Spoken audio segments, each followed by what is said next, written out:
রাজধানী বাজারে 15 থেকে 20 টাকা কমেছে পেঁয়াজের দাম। কমেছে শীতকালীন সবজির দামও। সাপ্তাহিক ছুটির দিনে বাজারের খবর জানাতে রাজধানীর কারওয়ান বাজারে আছেন সহকর্মী সাদিক হাসান ইমন। সরাসরি যাচ্ছি তার কাছে। রাজধানীর কারওয়ান বাজারে কিন্তু আজকে সবজির দাম, শীতকালীন সবজির দাম যদি বলি, শীতকালীন সবজির দাম কিন্তু কিছুটা কমেছে, অন্যান্য সবজির দাম বেড়েছে।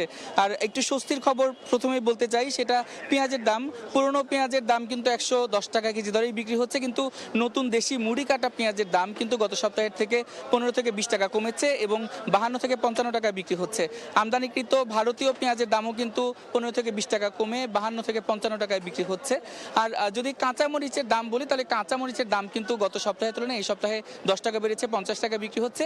এই সপ্তাহে বেশিরভাগ সবজি কিন্তু 50 টাকার মধ্যে কেনা যাচ্ছে। শীতের সবজির কথা যদি বলি, তাহলে শিম 40 থেকে 60 টাকা প্রকারভেদে বিক্রি হচ্ছে, ফুলকপি বাঁধাকপি 20 থেকে 25 টাকায় বিক্রি হচ্ছে।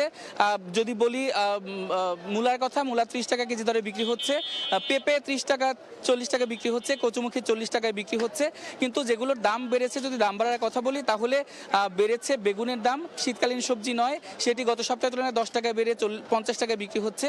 পটল বিক্রি হচ্ছে 50 থেকে 70 টাকায়। করলাও কিন্তু গত সপ্তাহের তুলনায় 10 টাকা বেড়েছে এবং এই সপ্তাহে বিক্রি হচ্ছে 50 থেকে 80 টাকায় প্রকার ভেদে। আর যদি বলি মাছের দাম, তাহলে মাছের দাম কিন্তু রুই কাতলার দাম গত সপ্তাহের তুলনায় 20 টাকা কমেছে। রুই কাতলা এই সপ্তাহে 280 থেকে 300 টাকা বিক্রি হচ্ছে।